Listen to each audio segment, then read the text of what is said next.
సరైన ప్రాపర్టీని ఎంచుకోవడంలో తికమక పడుతున్నారా? ఇక ఆ కన్ఫ్యూజన్ వద్దు. అపార్ట్మెంట్లు, విల్లాలు, ప్లాట్లు మీకు కావలసినవన్నీ ఒకే చోట. Suman TV biggest property expo October 18th, 19th HSCC Novotel Hyderabad. ఇప్పుడే ఫ్రీ ఎంట్రీ కోసం కాల్ చేయండి. ETF ఇండెక్స్ మ్యూచువల్ ఫండ్స్ నేర్చుకుని స్టాక్ మార్కెట్ లో రాణించాలనుకుంటున్నారా? వెంటనే ఈ నెంబర్కి కాల్ చేయండి.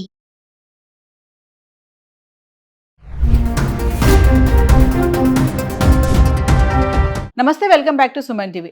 కొత్తగా జారీ చేసే H1B వీసాలపై $1,00,000 ఫీజు చెల్లించాలని ఇప్పటికే బాంబు పేల్చిన డొనాల్డ్ ట్రంప్ ఈ వీసాల విషయంలో మరికొన్ని మార్పులకి సన్నద్ధమవుతున్నారు. మరి అమెరికా వెళ్లాలని కలలు కంటున్న భారత విద్యార్థులు, యువ నిపుణులపై దీని ప్రభావం ఎలా ఉండబోతుంది? మరి దీనిపైన మరింత సమాచారం అందించడానికి ఎనలిస్ట్ మందల కృష్ణారెడ్డి గారు ఉన్నారు.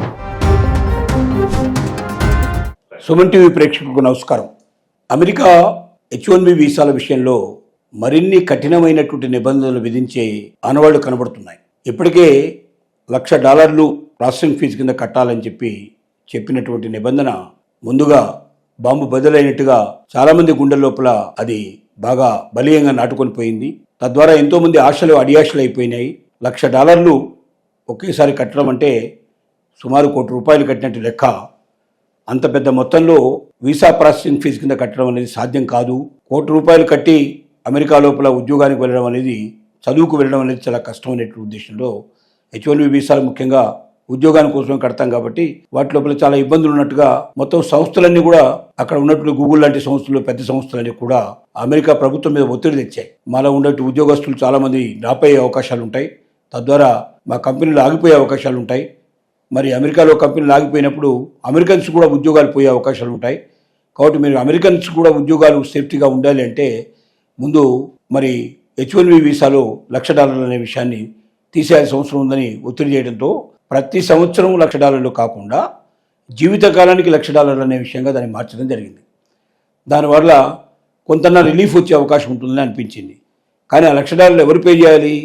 ఖచ్చితంగా ఎంప్లాయరే పే చేయాలి. ఎవరైతే ఎంప్లాయ్మెంట్ మనకు ప్రొవైడ్ చేస్తున్నారో వాళ్లే పే చేయాల్సిన అవసరం ఉంది. కాబట్టి అది కూడా ఒక పెద్ద సమస్యగా భావిస్తున్నాయి కంపెనీసు.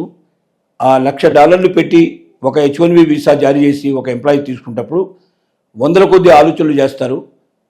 అక్కడ అమెరికాలో ఎట్టి పరిస్థితుల్లో దొరకనటువంటి వారు, భారతదేశం నుంచి వచ్చేటువంటి వారు అంత సమర్థులైన వాళ్ళు, అంత చాకచక్యంగా నైపుణ్యత ఉన్నవాళ్ళు, అలాంటి వాళ్ళు మాత్రమే దానికి పనికొస్తారు తప్ప మామూలుగా ఏమాత్రం కూడా అంత గొప్ప చాకచక్యం లేని వాళ్ళు, అంత గొప్ప మేధస్సు లేని వాళ్ళు, మామూలుగా ఉండేటువంటి వ్యక్తులు ఎవరు దానికి పనికిరాదు అనే విషయానికి అర్థమైపోయింది. సో H1B వీసా లోపల మార్పులు ఏం తీసుకురావాలనుకున్నారంటే, ఎందుకు తీసుకురావాలంటే వాడు చెప్తున్న విషయం ఏంటంటే, ఎందుకు కఠినతరం చేయాలనుకుంటున్నాం H1B వీసాల్లో?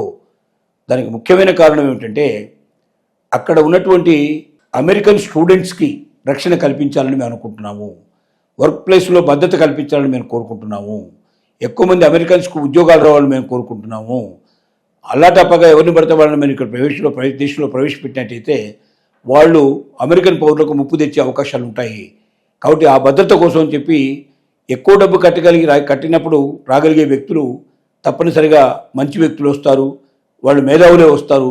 అలాంటి మేధావుల వల్ల ఈ దేశం బాగుపడుతుంది, ఇంకా మేధస్సు పెంచుకుంటుంది, ఇంకా ఆర్థికంగా సుసంపం అనే అవకాశం ఉంటుంది. తద్వారా మరి శాశ్వతంగా అమెరికా నెంబర్ 1 ప్లేస్లోనే ఉండే అవకాశం ఉంటుంది. కాబట్టి అలాంటి వాళ్ళని ఆహ్వానించడానికే H1B వీసా లోపల మేము ఈ $1,00,000 కూడా ప్రవేశపెట్టామని చెప్తోంది. ఆ $1,00,000 కాకుండా కొత్తగా ఇప్పుడు వినిపిస్తున్న విషయాల లోపల అనేక కఠిన నిబంధనలు కంపల్సరీగా పాటించాల్సిన పరిస్థితులు ఏర్పడతాయి. వీటి గురించి ఇది ఇప్పటిదాకా ఆలోచన రూపంలోనే ఉంది, ఇంకా కార్యరూపం దాల్చలేదు. ఎప్పుడో ఒకసారి బయటకు వస్తుంది. అది బయటకు వచ్చినప్పుడు, దాన్ని చూసినప్పుడు, దాంట్లో ఉండే దాన్ని బట్టి మరి అది ఇతరులకు సాధ్యం అవుతుందా లేదా, ఇతర కంపెనీలు దాన్ని ఒప్పుకుంటాయా లేదా, ఇవన్నీ మనం ఆలోచించాల్సిన అవసరం ఉంది.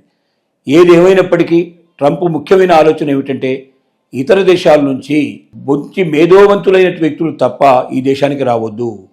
డబ్బు బాగా ఉన్నవాళ్ళు, డబ్బు ఖర్చు పెట్టగలిగే వాళ్ళు, డబ్బుతో ఇక్కడ పరిశ్రమలు స్థాపించగలిగే వాళ్ళు, డబ్బుతో ఇక్కడ అమెరికా నుంచి ఉద్యోగాలు ఇప్పించగలిగే వాళ్ళు, డబ్బుతో అమెరికాని మరింతగా సుసంపన్నం చేసేవాళ్లే కావాలి తప్ప ఇక్కడ డబ్బు సంపాదించుకొని భారతదేశానికి వెళ్ళాలనుకునేటువంటి మధ్యతరగతి వాళ్ళు మాకు అక్కర్లేదు.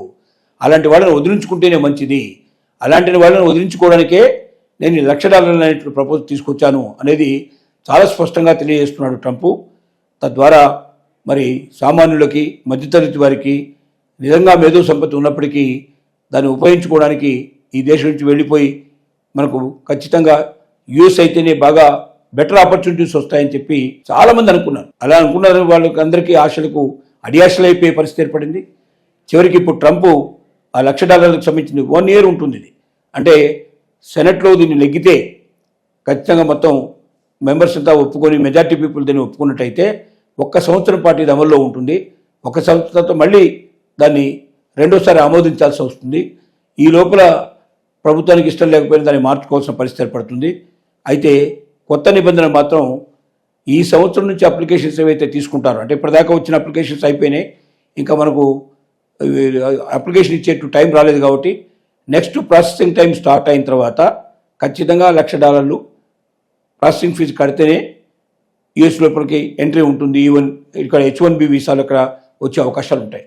కాబట్టి అవి కంపెనీలే భరించాల్సి ఉంటుంది. ప్రతి కంపెనీ 1-2 సార్లు చెక్ చేసుకుంటుంది. మేము H1B వీసాతోటి ఎంతమందిని తీసుకురాగలం, ఇంతకుముందు ఉన్నలాగా ఫ్రీగా లేదు కాబట్టి తప్పనిసరిగా పనికిలో మనకు అమెరికాలో దొరకని వాడై ఉండాలి, ఇంత శక్తి సామర్థ్యాలు కలిగి ఉండాలి, ఇంత మేధో సంపత్తి కలిగి ఉండాలి. అలాంటి వాళ్ళని మాత్రమే మనం అమెరికాలోకి అలౌ చేద్దాం. అలాంటి వాళ్ళకు మాత్రమే మనం ఈ $1,00,000 వాళ్ళకి కట్టి మనం వారికి H1B వీసాలు ఇప్పిద్దామనే ఆలోచనలో ఉన్నాయి. కాబట్టి కంపెనీలన్నీ 1-10 సార్లు ఆలోచిస్తున్నాయి. దీనివల్ల అమెరికాకు వెళ్ళి ఏదో ఒక ఉద్యోగం పట్టుకొని అక్కడ గొప్పవాడు తయారు కావాలని ఆశపడ్డ ఏవైతే డాలర్ డ్రీమ్స్ ఉన్నాయో ఆ డ్రీమ్స్ అన్నీ కరిగిపోయి ఇక మనం అమెరికాకు వెళ్ళలేము, చదువైనా మనం ఇక్కడే చదువుకోవాలి లేదా వేరే దేశాలకు వెళ్ళాల్సింది తప్ప, ఉద్యోగమైనా అక్కడే చేయాలి తప్ప అమెరికాకు వెళ్ళలేము అనే ట్రంప్ ఉన్నంతకాలం అయితే ఇది సాధ్యం కాదు. ట్రంప్ తర్వాత ఏమైనా మార్పులు వస్తే అప్పుడు ఆలోచించాలనే ఉద్దేశంతో చాలామంది మనసు మార్చుకొని వేరే దేశాలకు వెళ్ళిపోతున్నారు. చాలామంది ఈ దేశంలోనే ఇతర అవకాశాలు వెతుక్కుంటున్నారు. తద్వారా అమెరికన్ కళలు మాత్రం పూర్తిగా రద్దు చేసుకునే పరిస్థితి అయితే ఏర్పడింది.